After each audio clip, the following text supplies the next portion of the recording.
Halo teman-teman, salam sejahtera.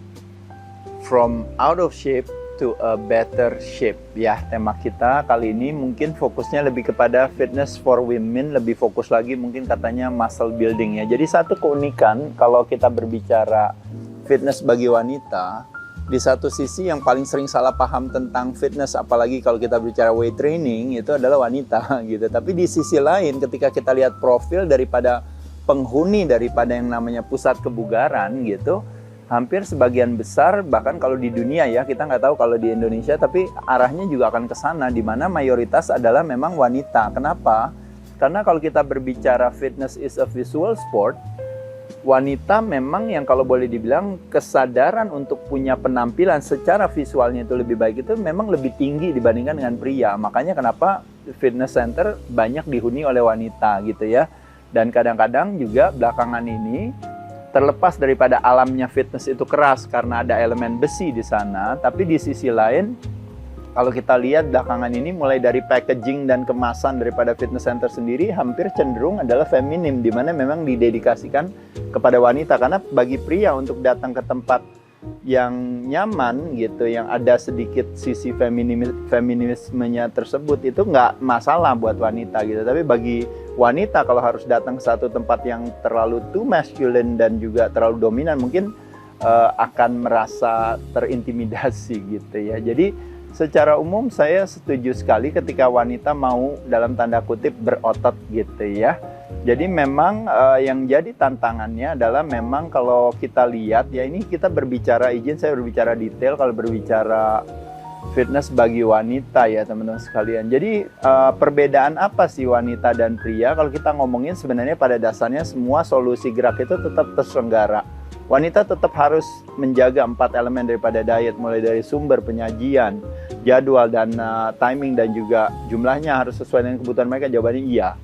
Wanita harus kardio juga, iya. Wanita harus latihan beban juga, iya. Wanita juga harus istirahat yang cukup, punya mindset yang tepat, iya. Jadi semuanya iya. Tapi memang yang membedakan wanita dan pria itu adalah lebih kepada kalau kita berbicara secara hormonal teman-teman sekalian. Karena hormonal itu berpengaruh kepada instruksi. Termasuk akhirnya nanti konsekuensinya kita bisa melihat tendensi perilaku daripada orang tersebut, dalam hal ini yaitu adalah wanita. Jadi teman-teman, kalau pria dijajah gitu oleh satu hormon yang disebut dengan namanya testosteron. Siklusnya 1 kali 24 jam. Jadi pada dasarnya kita tidak melihat adanya tendensi moody pria itu sebenarnya hampir jarang. Kecuali kalau pria-pria zaman sekarang yang on drugs pakai anabolic steroids atau tambahan performance enhancement drugs, growth hormone, peptide, apapun juga, akhirnya jadi nanti dia jadi moody ya, kayak cewek. Tapi intinya kalau seandainya misalnya pria dijajah oleh satu hormon 1 kali 24 jam siklusnya, wanita dijajah oleh 3 hormon. Tidak hanya oleh si testosteron, tapi juga dijajah oleh yang namanya estrogen dan progesteron.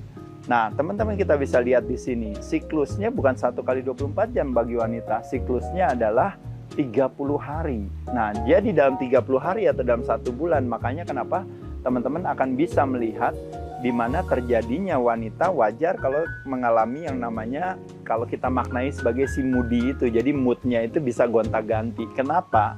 Karena ada hari-hari tertentu dia dijajah oleh hormon tertentu, dalam hal ini misalnya estrogen, sekali waktu dijajah oleh hormon dalam hal ini yaitu progesteron. Dua hormon ini seperti twin sisters tapi memiliki tendensi yang berbeda teman-teman sekalian. Sebagai contoh misalnya, kalau bagi wanita yang masih datang bulan, nah pada saat waktu yang paling tepat katanya untuk melakukan latihan fitness yang semangat dan sebagainya itu adalah memang setelah datang bulan.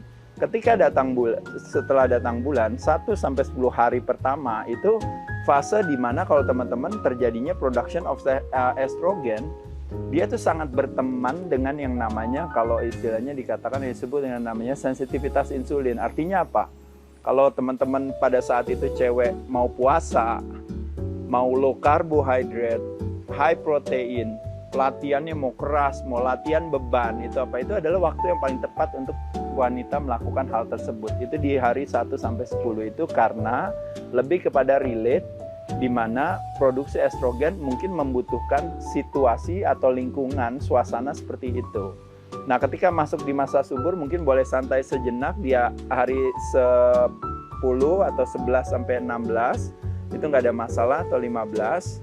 Nah nanti boleh gas lagi di hari 16 sampai hari ke-20, itu bisa gas lagi untuk puasanya lebih optimal lagi, extended prolonged fasting, mungkin latihannya juga tetap mau keras gitu ya teman-teman. Ada yang melakukan, wanita zaman sekarang ikutan misalnya mungkin crossfit, high intensity interval training, lalu latihan beban, powerlifting gitu ya teman-teman, atau mungkin juga bodybuildingnya itu juga bisa dilakukan. Nah tapi uniknya bagi wanita adalah ketika memasuki kurang lebih ya kira-kira mulai dari 7 hari, 6 hari, 5 hari terus mendekati datang bulan, pada saat itu wanita dijajah oleh hormon yang disebut yang namanya progesteron, di mana hormon tersebut sangat tidak temenan dengan yang namanya stress environment, seperti misalnya kortisol dan sebagainya. Dan dia juga tidak berteman juga, atau dalam memproduksi si progesteron itu membutuhkan sedikit yang namanya konsumsi karbohidrat yang lebih dibandingkan sebelumnya. Makanya kenapa di minggu tersebut perilaku wanita dengan 2 minggu yang pertama tadi gitu, itu menjadi sesuatu yang berbeda, berubah. Makanya kenapa kadang-kadang dalam relationship dengan bapaknya, dengan anak perempuannya, dad and daughter, antara dia dengan pacarnya, pasangannya gitu ya, itu kalau ketika pasangannya tidak memahami siklus kalendernya, ketika bapaknya tidak memahami siklus kalender anaknya, nah pada saat itu dia pasti akan bingung untuk melihat, karena terjadi yang namanya tendensi yang tadinya misalnya excited, semangat dan sebagainya, tiba-tiba pada saat dimana menjelang datang bulan yang terjadinya justru malah mager, malah kalau tadinya video call-nya on, sekarang video call-nya off. Yang tadinya semangat berbicara tentang satu hal, yang kali ini nggak semangat. Yang tadinya semangat dalam olahraga, dalam latihan, kali ini maunya lebih rileks ya, karena progesteron itu bukannya salah, tapi justru dia membutuhkan suasana yang rileks, calm. Makanya kenapa ketika dia weight training paling bagus dilakukan bagi wanita kalau kita berbicara muscle building, mungkin di hari 1 sampai hari ke-20 gitu, atau ke-19 daripada setelah datang bulannya. Nah setelah itu mungkin dia bisa fokus lebih kepada banyak, mungkin ada sebagian yang mungkin ikutan yoga, ada sebagian mungkin yang ikutan mungkin yang lebih rileks gitu ya olahraganya. Dan juga dia lebih santai, dalam arti puasanya bisa off dulu, no fasting zona ya dianggap sebagai itu. Atau mungkin kalaupun tetap fasting, mungkin fastingnya mungkin paling maksimal 12 jam aja. Latihan bebannya juga yang tadinya bebannya bisa powerlifting, bebannya berat-berat, mungkin intensitasnya tinggi, mungkin teman-teman ada yang ikutan high intensity interval training. Nah pada saat dimana menjelang datang bulan, akhirnya latihannya bisa lebih take it easy, lebih santai, mungkin dengan beban yang lebih ringan, intensitas yang lebih rendah, atau bahkan mungkin stop sekalian, fokus aja lebih kepada stretching, ke yoga, lebih ke pilates dan sebagainya. Jadi teman-teman bisa melihat di sana, termasuk juga kayak dietnya juga bisa lebih calm down untuk ya udah saya konsumsi karbonnya yang lebih tinggi. Nah teman-teman di sini kita bisa lihat adalah dengan kita memahami, membuat satu identifikasi dengan situasi kita, pada saat itulah kita tidak lompat ke dalam satu konklusi untuk bilang atau beat ourselves up dengan bilang bahwa iya ya saya orang yang malas, ternyata saya nggak bisa puasa. Iya ya saya orang yang malas, ternyata saya nggak bisa kontrol karbo. Iya ya saya orangnya yang malas ternyata karena saya nggak bisa untuk latihan yang lebih keras dan sebagainya. Padahal pada saat itu dia sedang dijajah oleh si progesteron yang memang membutuhkan kondisi itu.